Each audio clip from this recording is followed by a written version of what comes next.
Hello my all dear foodies friend, myself Thakkar. Gruhinee present North Indian recipe contest માં આજે હું participate કરી રહી છું ત્યારે મારી રેસિપીનું નેમ છે પાન ઠંડાઈ રબડી વિથ પનીર બોલ્સ. મારું ઇનોવેશન આ રેસિપીમાં છે કે તમે આ એક સ્વીટ ડેઝર્ટ તરીકે યુઝ કરી શકો છો અને તેમાં મેં ખાસ પાન અને ઠંડાઈની ફ્લેવર એડ કરી છે અને સાથે પનીર બોલ્સ બેનું કોમ્બિનેશન બહુ જ ફાઇન લાગે છે અને બહુ જ ટેસ્ટી લાગે છે. તો જોઈએ આપણે તેના ઇન્ગ્રેડિયન્ટ્સ એન્ડ મેથડ્સ. તો જોઈ લઈએ આપણે પાન ઠંડાઈ રબડી વિથ પનીર બોલ્સના ઇન્ગ્રેડિયન્ટ્સ.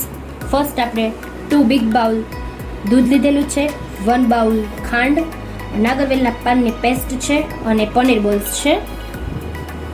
દૂધમાં મિક્સ કરીને મિલ્ક પાવડર, કેસરવાળું દૂધ, ઠંડાઈ પાવડર, વરિયાળી થોડી ક્રશ કરી લીધેલી છે, સાથે ગુલકંદ, પિસ્તાની કતરણ, કાજુ બદામની કતરણ, ડ્રાય રોઝ પેટલ્સ, કોપરાનું ખમણ અને ડેકોરેશન માટે મેં યુઝ કરેલું છે સિલ્વર એન્ડ ગોલ્ડન બોલ્સ, ઇલાયચી પાવડર, રોઝ પેટલ્સ, નાગરવેલના પાન, પિસ્તા અને બદામ. ચાલો સ્ટાર્ટ કરીએ આપણે પાન ઠંડાઈ રબડી વિથ પનીર બોલ્સ બનાવવા માટે. ફર્સ્ટ ઓફ ઓલ આપણે ગેસ ઓન કરીશું, જેની અંદર આપણે 2 બાઉલ આપણું મિલ્ક છે તે એડ કરીશું.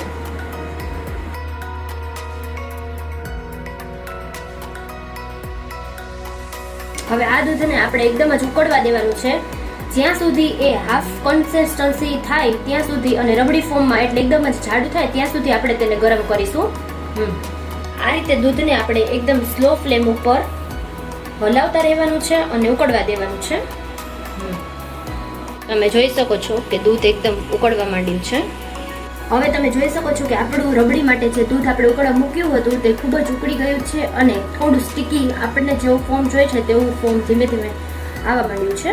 હવે આપણે આની અંદર એડ કરીશું દૂધમાં પલાળેલો મિલ્ક પાવડર. એક વાતનું આપણે ધ્યાન રાખવાનું છે કે મિલ્ક પાવડર આપણે જ્યારે લઈએ ત્યારે તે મિલ્ક યા તો પાણીમાં ઓગાળીને જ લેવાનું છે, જેથી તેની અંદર કોઈ પણ ટાઈપના લમ્પ્સ ન રહે. તે એક આપણે ખાસ ધ્યાન રાખવાનું છે.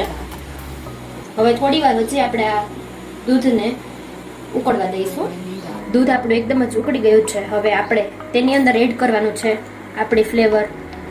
નાગરવેલના પાનની પેસ્ટ મેં જે રેડી કરેલી છે તે આની અંદર હું એડ કરું છું.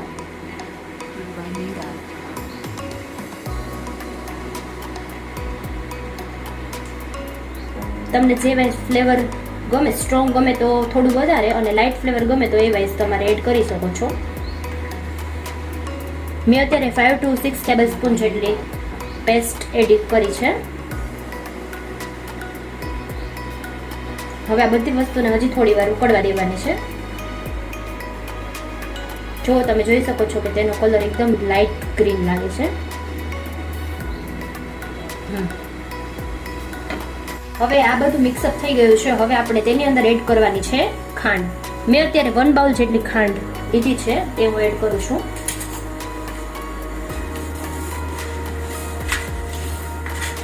તમે સ્વીટનેસ તમારા ટેસ્ટ વાઇઝ એડ કરી શકો છો.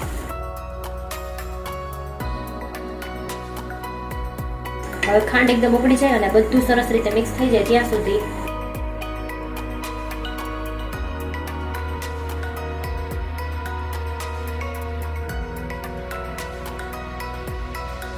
હવે તમે જોઈ શકો છો બધું મિક્સ સરસ રીતે મિક્સઅપ થઈ ગયું છે. હવે આપણે તેની અંદર એડ કરવાનું છે દૂધમાં પલાળેલું કેસર, જેની ફ્લેવર બહુ જ ફાઇન લાગશે.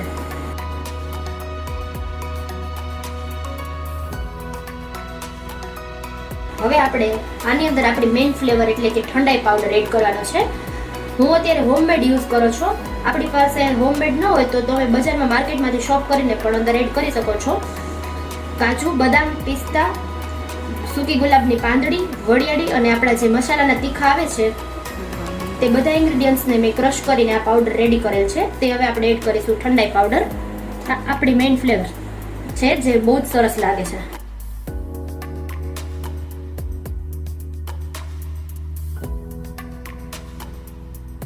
હવે આપણે આની અંદર એડ કરીશું મેં વરિયાળીને ક્રશ કરી લીધી છે 2 ટેબલ સ્પૂન જેટલી, તે એડ કરીશું. વરિયાળીથી સ્મેલ પણ બહુ મસ્ત આવશે અને તેની ફ્લેવર બી બહુ જ ફાઇન આવશે. હવે આપણે આ બધું સરસ રીતે મિક્સઅપ થઈ ગયું છે. તેની અંદર એડ કરીશું ગુલકંદ. મેં અત્યારે 2 ટેબલસ્પૂન જેટલું ગુલકંદ લીધું છે.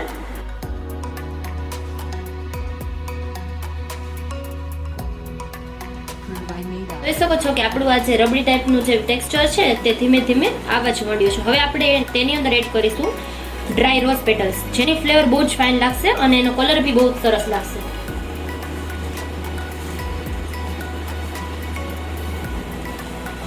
હવે આપણે તેની અંદર એડ કરીશું 2 ટેબલસ્પૂન જેટલું કોપરાનું ખમણ.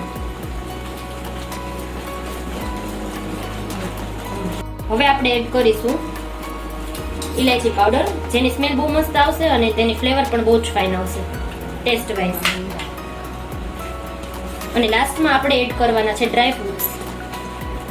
પિસ્તા એડ કરું છું, તેની સાથે કાજુ અને બદામની કતરણ.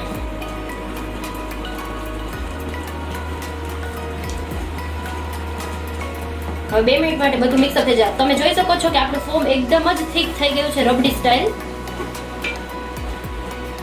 અને સ્મેલ બી બહુ જ સરસ આવે છે અને બધા આપણા જે ઇન્ગ્રેડિયન્ટ્સ છે તે એકબીજા સાથે મર્જ થઈ ગયા છે. બસ હવે આપણી રબડી રેડી છે, તો આપણે ગેસને ઓફ કરી દઈશું. આપણી પાન ઠંડાઈ રબડી એ સરસ રીતે રેડી છે. તેને આપણે થોડુંક રૂમ ટેમ્પરેચર ઉપર આવે અને ઠંડી થઈ જાય પછી આપણે તેને ફ્રીઝમાં 1 કલાક માટે ઠંડી કરવાની છે. ત્યાર પછી તેને પનીર બોલ્સ સાથે આપણે ગાર્નિશિંગ કરીને સર્વ કરીશું. એટલે જે પનીર બોલ્સ રેડી કરેલા છે સ્વીટ, તે પહેલા બાઉલમાં લઈશું, પછી તેની સાથે આપણે રબડી સર્વ કરીશું.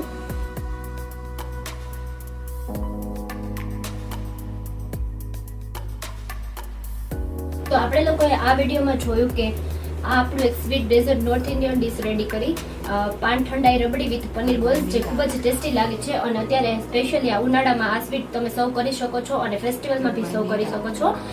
તો સૌથી ફર્સ્ટ આપણે ગૃહિણી ટીમને થેન્ક્સ કહેશું કે જે લોકો આપણને પ્લેટફોર્મ પ્રોવાઈડ કરે છે. અને thank you so much Gruhini management team and judging for Shreyas હર્ષોરાજી.